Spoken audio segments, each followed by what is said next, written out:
Welcome to Awakened Titans podcast with Lily Patrascu, mind-blowing conversations with influential business titans sharing how you can manifest abundance, love, joy, success through quantum awakening, quantum manifestation, quantum healing, quantum miracles, exponential business growth, and innovative products and services. Discover how to reach your first $1 million with zero investment in today's session with Davit Tsitsko. He's an angel investor and serial entrepreneur, business practitioner based in Tbilisi in Georgia. And he's got more than 15 years working experience in technology, energy, business, and investing. And he's so proud to be married and to have a lovely daughter. And in his daily life, he supports small and medium-sized enterprises, startups, with growth development, strategic decisions, and operational efficiency. And he's the founder of Tsitsko Holding. And he specializes in energy, cars, entrepreneurship, and zero to hero. In today's episode, please tell us, David, what's the secret to your success? Thanks a lot, Lily. Thanks a lot for the introduction. I think my secret was always constantly assessing what I do and constantly searching for the best results and always analyzing how efficient I was or how efficiently we did our business. So I would say self-assessment and constantly analyzing the results. This is two main things that I see as a secret of success. Thank you. And how can a business start selling $1 million with zero investment? Okay. First of all, I think you need a lot of passion and time and experience. So I always suggest, because I do mentor smaller entities, as you mentioned in the beginning, and I always suggest that you need to have some kind of experience and you need to have some kind of contacts in order to start something. But I'm always focusing on B2B because my success was related with the B2B business. So on B2B side, contacts and experience is very important. So if you have it, if you are a long time into the business, if you're already very familiar with the industry that you are dealing with, I think first thing that you should focus is to self-assess. So what are your coolest things that you can do? And this should not be like related with anything that professional or something like this, just personally. My self-assessment was like, okay, I'm good at talking. Okay, where can I use the talking and communication skills? So you need to self-assess. And then you need to analyze all the resources that you have, and these resources could be like any email or any phone number of related party, and then you need to search for a niche. And if you're really near to the industry that you are dealing with, searching for a niche is not a problem, because usually you see what is lacking on the market. I would say assessment, I would say gathering of the resources, finding right niche. This was like three main and first steps that I did. And then consistently, like never stopping attitude towards first million and towards success. That is I always say success is just a process that comes after the hard work. And if you are working in right directions, success is, not the end. It's just consequence of what you do. So I would say these are main things that should be necessary in order to achieve some kind of success. Thank you so much. What I found in business is that one of the hardest things you need to do when you're growing your business from zero is to have your first 10 clients, then perhaps your next 100 clients, and then your next 1,000 clients. Okay, so I find that the first 10 clients are probably the hardest. So how can you get your first 10 clients? That's a really good questions. Yes, I would say on this second stage that you are asking to me in the business, I think you should be ready for no. And readiness to be rejected means a lot, because a lot of entrepreneurs who are in the starting stage of the business, they are struggling with rejection. And I think that's the point A. You need to be very tough on rejection, and you need to try and never stop. This is one. Two is to analyze the feedback, because on my first meetings, I remember it very nice when I was visiting some clients and I had no clue about the product that I was selling or trying to sell the services. And I remember that I was constantly analyzing what was the feedback, why they are rejecting me. I mean, you need to constantly have a look at the emotional level as well, why they don't want to work with you. Or is it a product, is it yourself, is it something else? So this is second big thing. The third is to provide as good as possible customer service, because I think that's very important. And in the beginning, I remember that this was my team's, let's say, a team of two people, let's say key aspects, that we were following the each client till the end. We were asking them the questions, we were listening to them, we were improving based on their feedback. And I think that's the another biggest thing to do. And then after 2-3 very happy clients, I think it starts to grow and they're coming back to you, and you provide another service or you sell a product, and then by word of by just spreading word about yourself and how good you are at something helps you a lot.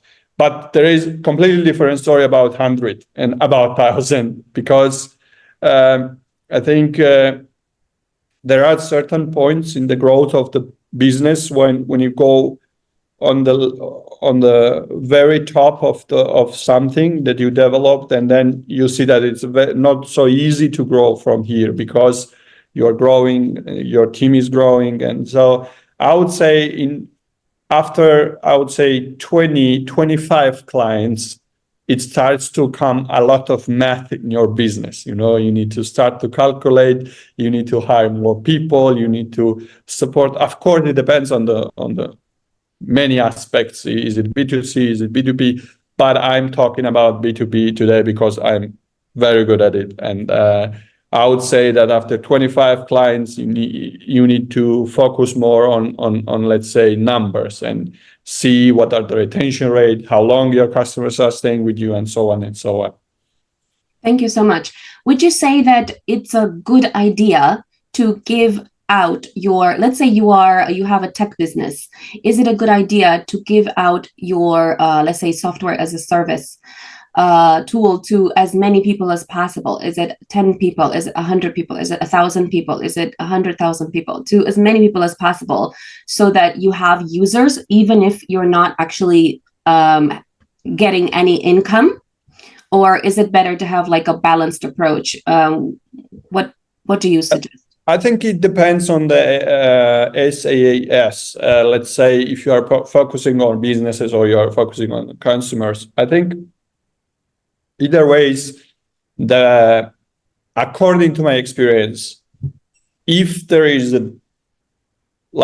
behind you, there is a customer base, even though if they are not paying customers, you can use this data, or you can use this kind of support of your business a lot, and you can use it in a different way. So what I suggest always to the guys, don't be, just give the people demo in case of software, give the people ability to test it. And if they say no, at least you will have a lot of feedback. Why? What was the issue? So you can improve. So I think anyway, there is a win situation for you when you are selling service, like you mentioned, So my opinion about it, spread it as much as possible. And if you have 100,000 free customers, it means that there are millions that are waiting for you to pay.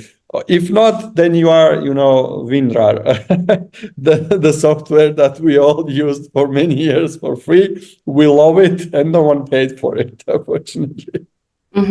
Okay, thank you. So how do we scale to 100 customers, for example, from 10 to 100? Okay, if we're talking about the B2B business, I would say after 25, you need to hire the real sales guys who are better than you in sales. And this is very important as well. And this is another best advice that I give out to the SMEs, that guys, you need to hire the people who are smarter, who are better than you in some field. Because I think when it comes to the managing those customers, okay, if you are a solo entrepreneur and you are just starting, or you have like one partner, you can manage them up to 25. But out of 25, you have to hire the guys who can sell, and then you have to give the realistic plans for sales, which is also a challenge. But you need to have this experience based on those 25 clients that you closed before. So I think you need to hire. You need to start with pushing more and more and diversifying more and more the sales that you have, and this will give you, let's say, piece of the cake of the sales will be distributed, or not equally, but at least distributed, so you can manage more and more. And same time, you shouldn't forget to increase your performance on the after sales services, because usually selling is not only the thing that you have to do in order to earn money. Thank you so much. What about, of course, having a big sales team that knows how to sell better than you is fantastic. But the question is, how can you manage it if you don't have the budget for it? Yeah, okay. If you have we said that, okay, you have clients already, so which means that you have money already, and most probably you have an income. So my approach about that was very, let's say, interesting. So if you are selling the product, yes, there is a very high risk that you're going to sell and get overburned, because in B2B and in B2B project business, usually the cash flow is very, let's say, not really linear. So you could easily burn out. But what I said, okay, guys, we need to find the contract that will be more linear. So we will plan our income. So I always suggest to the guys, any field, okay, find the contract that pays you, stable income. Maybe it's a minimum, but stable income for next 2 years, and then you can build on top anything. Because the stability in the business is the biggest challenge. So basically, if you can achieve that stability, then you can bring the team, or you can pay salaries, so you can be more reliable, let's say. Thank you. And what about growing from 100 to 1,000 customers? What do you suggest? Oh, okay. If you have 100 customers, congrats, you are not small. After 100 to 1,000, I think this is completely different. Sorry, you need additional selling channels. It depends on the product, because we are talking very broadly at the moment. So it depends on many aspects. If we are talking about the software, to grow software in that numbers is not. I would say it's not that hard. Because on the software side, you can just, scale very fast in very, let's say, very not easy, but basic manner of expanding or scaling something. But if we are talking about brick and mortar, something like, with the touching point, with the meeting the client and shaking the hand, then I think it's a big challenge. You need a lot of sales channels. You need a team of very good sellers. You need it depends on the product, but if you can achieve to have a resellers of your products, that's another channel. So I always say, if you are B2B and you have like physical product, hardware or something, you need to have very realistic expectations about how can you scale, because scaling hardware or scaling something that is really brick and mortar is not easy. And from 100 to 1,000 for those companies maybe takes years. So you need to be prepared for that. But if you are something like scalable, it's a software or a plugin or some kind of, virtual or digital product, then I would say it's more easier. In that case, I suggest that you might have very good marketing team, because obviously you would need to somehow approach that with the least budget to achieve as much as possible clients. So I think marketing in that matter is very important. Thank you so much. Now, imagine that you have a company that achieves their first 10 customers. Now, because you are starting out, you don't have any credibility, authority, or trust. Therefore, maybe you're giving that service out for free in order to get testimonials. And so then those first 10 customers end up costing you money, right? And then your next 100 customers, you can't really charge the amount you would like to charge, and therefore you either break even or you make very little bit.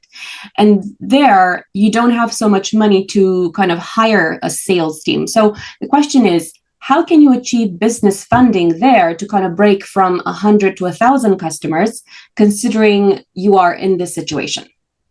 Okay, it's very broad, but let's focus. Let's say that you have a startup or you have something innovative, because it's a very broad question, so I cannot focus on all of the aspects. If you have a startup, if you have paying customers already, me as an angel investor, I'm interested to invest. So you can find the funding, but you have to. Yeah, I was just listening today a very interesting video that the main idea of this talk was like you need to choose the right investors, not to be the beggar, but to choose it, because at the end you need someone with smart money, not someone on this level, of course. You need someone who has an experience or who has a knowledge and who can support you not only by money but also with the experience. So I always say, okay, guys, there is a time, and there is always time for getting another funding round or bridge round. So you go to the right persons and you choose those persons to go to, and you provide them very nice short pitch deck.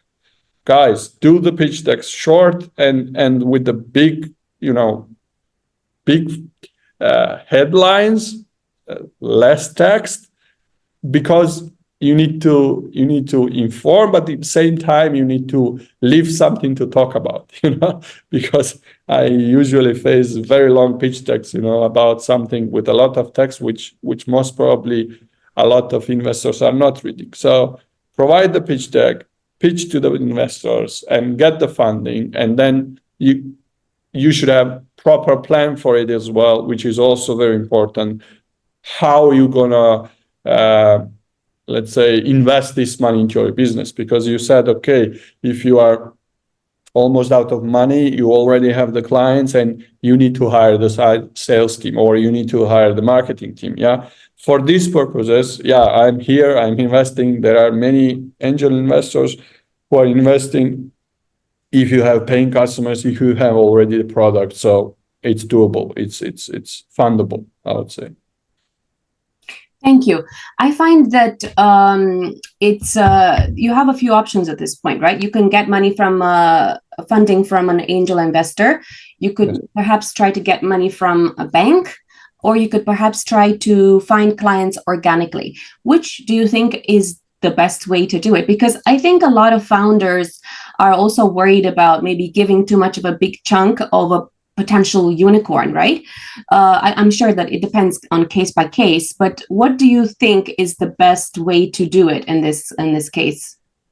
Okay, again, let's go case by case. If you are like classical business and if you are B2B, yes, you can go to the bank, and we did that in the beginning, and we were funded only by the bank. So we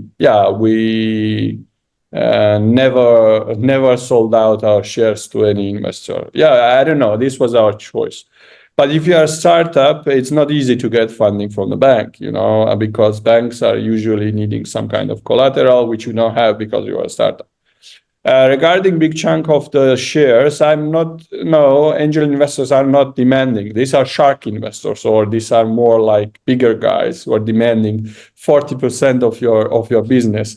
So usually angel investors are getting less than 1% out of your business. Of course, it depends on the valuation of the business, but I would say that sometimes, for example, I'm part of Axel Business Angel Network in Georgia, and we are syndicating investments. And sometimes, we are there 15 people or 6 people, and then all of us gets 0.0 something percent out of the startup. But that's the point of angel investor, and that's the benefit of angel investors, that they are not demanding from you a lot of equity, and same time they don't want to control you. What they want to support you, and they are waiting for your exit in the next round, or maybe when you become a unicorn. So basically, investment is a good point for the startups. If you are a classical business, I would go by banks.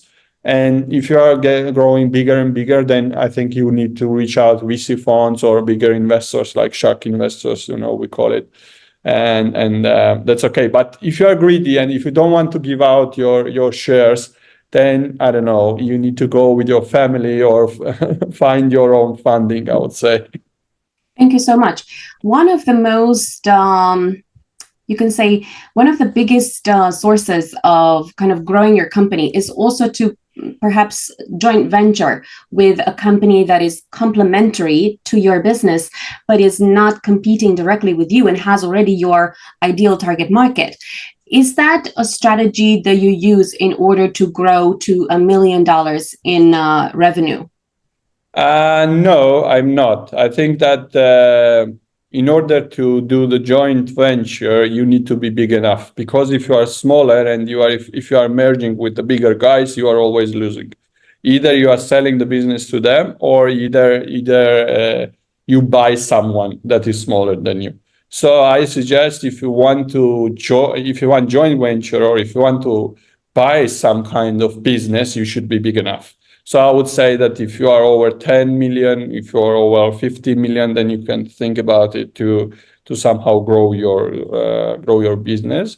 But this is also a very tricky part, and I would say this is different experiences that you need to hire, most probably someone who can support you with the mergers, because this is very hard process. I mean, operationally.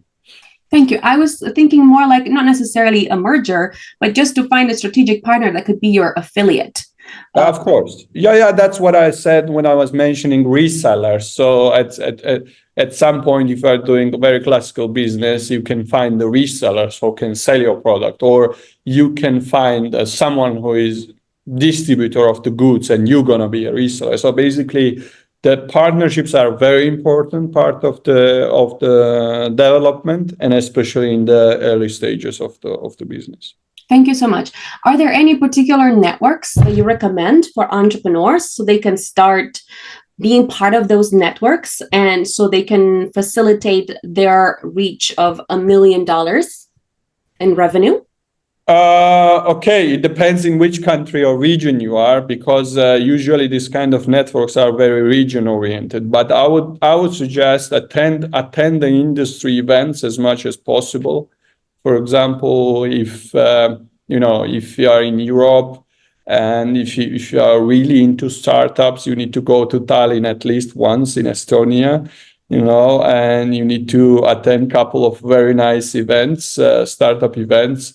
So I would say no matter which industry you are in it, you need to find the industry events and attend them. This is number one, because you need to find the partners, you need to find the pain points that the same guys or similar businesses are having. You need to find the partners, you need to have an extensive network of the colleagues or professionals. And in terms of sales, I would say that the networking events, you need to know as much as possible people, because based on my experience, very big things are decided on the smoking break, or on on the very small lunch, or on the very, very different areas. And these are not decided in the offices or during the presentation, definitely. Thank you so much. I meet hundreds of venture capitalists and angel investors every month. And the question is, how do you, as a brand new startup, manage to actually grab the attention of a venture capitalist or angel investor, so much so that the angel investor or the venture capitalist takes a proper look at your business and at least gives you an answer? Because what I find is that what investors tend to do is say, oh, follow me on LinkedIn. But the problem is, unless you have some sort of special account, you can't even connect with them unless you know someone who knows someone. So in LinkedIn, sometimes they have these restrictions about who you can contact. So unless you're sort of remotely connected with them, then you can't even actually reach them.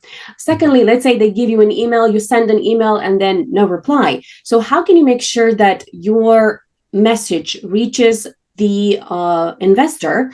And is branding, speaking, your network, is that important? Or what else is important to kind of get your business at the top of the investor's mind? Okay, I would say a small secret here. If investor is very much interested, they are always answering. So I would say if investor sees something is very interesting, then definitely they are answering. So you need to try first. You need to never stop. Second, as I mentioned, face to face. You need to meet those people. You need to attend those events and face to face. Third, I totally agree with you. Not only speaking, but there should be some type of information on the web about you, and especially if you are doing cross-border. If you want to be invested from abroad, because at the end, investor doesn't have any book in which there are all the people or with the CVs or so there should be the presence. There should be something about you. And this should be very natural. I would say this is as a benefit of because sometimes I'm just looking at some videos or some talkings and you feel that this is not natural.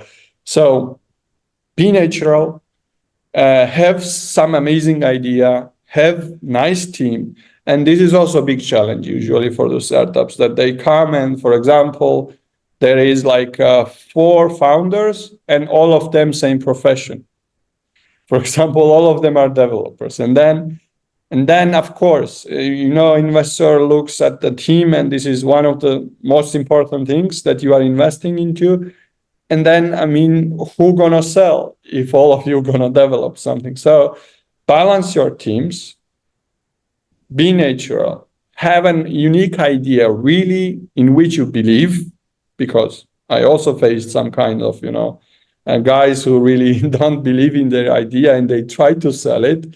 But investors are, I would say, smart people. They can sense that easily. And the fact that you are coming to someone to be funded means that they are successful because they have the money. So most probably they already passed the stages that you are passing now, if they are coming from the business or entrepreneurship. Okay.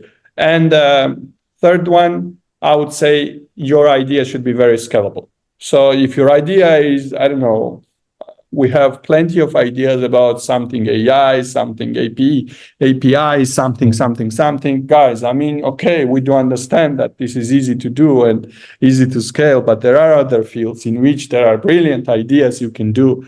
And it should be very, very scalable. And this is usually a biggest challenge for the startups, because scalability is pretty hard to achieve, because there are very limited areas in which you can have really fast scalability.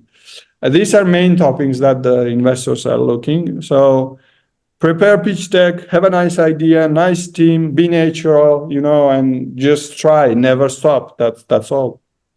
So many great tips. Thank you so much, Davit Tsitsko, and stay tuned for the next episode. Thank you. Thanks a lot. Follow us for more interviews with world's most influential business titans, providing you with the insights to awaken to your full potential, so you can get paid to be yourself, find true happiness, and manifest anything you desire.